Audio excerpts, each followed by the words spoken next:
The snow fell thick and silent, wrapping the small town in a hush that felt almost holy. Mark Turner stood outside the cafe, hands shoved into the pockets of his worn coat, heart pounding harder than it ever had on any job site or courtroom hallway. It was Christmas Eve. Families were inside warm homes, children waiting for Santa, lovers holding hands. And here he was, a 36-year-old single father on a blind date, hoping, just hoping, for a second chance at love after 3 long years of loneliness. He checked his phone again, 6:58 p.m. 2 minutes early. His sister had set this up, swearing that Claire was kind, funny, someone who deserves a good man like you. Mark had almost cancelled. Dates felt dangerous now. Ever since his wife Emily died during childbirth, every decision carried the weight of his daughter Lily's future. He wasn't just choosing for himself anymore. When Claire walked in, he recognized her instantly from the small photo his sister had shown him. She had chestnut hair pulled into a neat bun, a red scarf around her neck, and eyes that sparkled with curiosity. She smiled politely when she saw him stand. "Mark?" she asked. "That's me, Claire," he replied, returning the smile, trying not to let his nerves show. They ordered coffee, sat by the window, and for a moment, everything felt easy. They talked about their jobs, favorite movies, embarrassing holiday memories. Mark laughed more in that half hour than he had in months. He felt something inside him loosen, a tight knot he hadn't realized was still there. Then Claire tilted her head and asked gently, "So, do you have kids?" Mark hesitated for just a breath too long. He'd promised himself he wouldn't hide Lily. She was his whole world. "I have a daughter. She's 4. Her name is Lily," he said, his voice softening. Claire's smile faded, not dramatically, not cruelly, just slowly, like a candle being blown out. "Oh," she said, "I didn't realize. I'm sorry. I don't think I'm ready for that." Mark felt the words hit him like cold water. "For dating someone with a child?" She nodded, eyes flicking to her cup.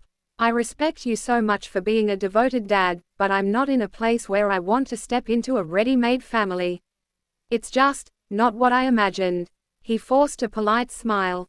"I understand." They finished their coffee in awkward silence. She apologized again before leaving, wishing him a Merry Christmas. Mark watched her walk away through the snow-dusted window, feeling something heavy settle in his chest. He didn't cry. He didn't curse. He just sat there, staring at his reflection in the glass, wondering when his life had become a list of things that made people walk away. Outside, the cold bit through his coat as he started the long walk home. His phone buzzed. A message from his babysitter. Lily had refused dinner, said she missed him. Mark swallowed hard and typed back, "I'm on my way, sweetheart."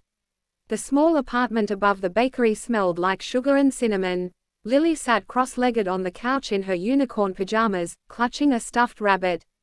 "Daddy," she cried when she saw him. He scooped her up, holding her close, burying his face in her soft hair. "Hey, my star, did you behave for Mrs. Nguyen?" She nodded, then studied his face. "Did you meet your friend?" He hesitated. "Yeah, I did. Did she like you?" Mark smiled sadly. "I think she did, but not enough." Lily frowned. "Why not?" He considered lying, but something in her wide, earnest eyes stopped him. "Because she didn't want to be friends with someone who has a little girl like you." Lily's lip trembled. "Is that bad?" "No," he said quickly, pulling her closer. "It just means she wasn't the right person for us." "For us?" Lily echoed. "Yes. Anyone who wants to be with me has to want you too." She thought about that, then wrapped her arms around his neck. "I want you forever, Daddy." His eyes stung. "Me too, sweetheart." Later that night, after Lily fell asleep, Mark sat alone by the tiny Christmas tree he'd bought from a street vendor. It leaned slightly to one side, decorated with mismatched ornaments collected over years. He stared at the blinking lights, feeling both grateful and unbearably lonely. He whispered into the quiet room, "Is this it? Is it just me and her forever?"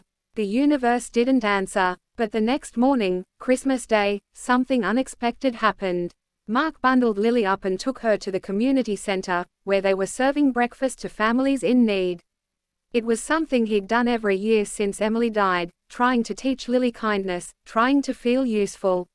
While Lily helped stack napkins, Mark carried trays of pancakes.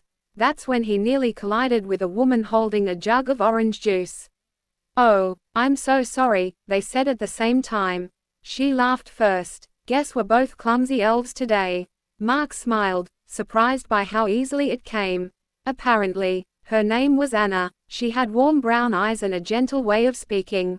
They ended up working side by side, making small talk between serving families.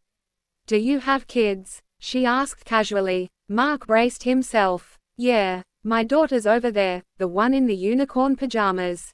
Anna looked, her face lighting up. "She's adorable. She's my whole world." Anna nodded. "I have a son. He's 7. He's at his dad's today." Mark blinked. "You do? Single mum life," she said with a soft smile.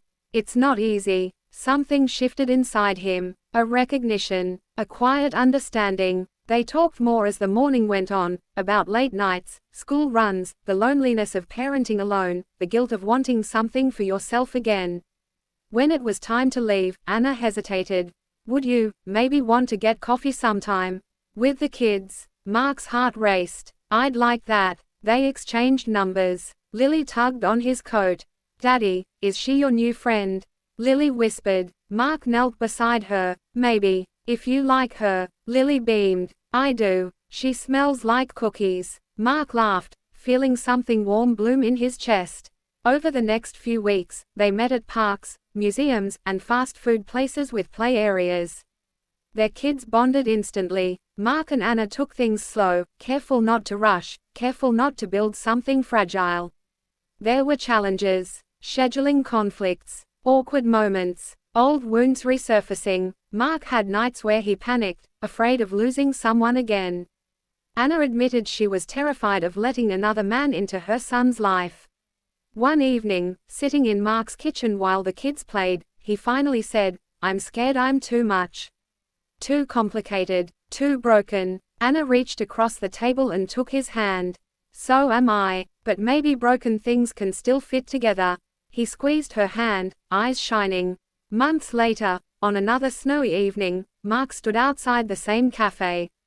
But this time, he wasn't alone. Lily held one of his hands. Anna's son held the other. Mark looked down at Lily. "Remember when Daddy had a sad date here?" She nodded. "And the lady didn't like me." He crouched to her level. "Some people won't. And that's okay. Because the right people will love you exactly as you are." Anna smiled, tears in her eyes. That night, as they sat together sipping hot chocolate, Mark realized something profound. He hadn't lost his chance at love because he was a single dad. He had protected himself from the wrong kind of love. And in doing so, he had made room for the right one. The snow fell softly outside, the cafe warm and glowing. Mark looked at his daughter laughing with Anna's son, and at the woman across the table who saw his life not as baggage, but as a blessing. Sometimes rejection isn't the end of your story. Sometimes it's the universe gently steering you towards something better. And on that Christmas Eve that once broke his heart, Mark finally understood. Love that walks away from your truth was never meant to stay. Love that embraces your whole life, your fears, your past, your child, is the love worth waiting for.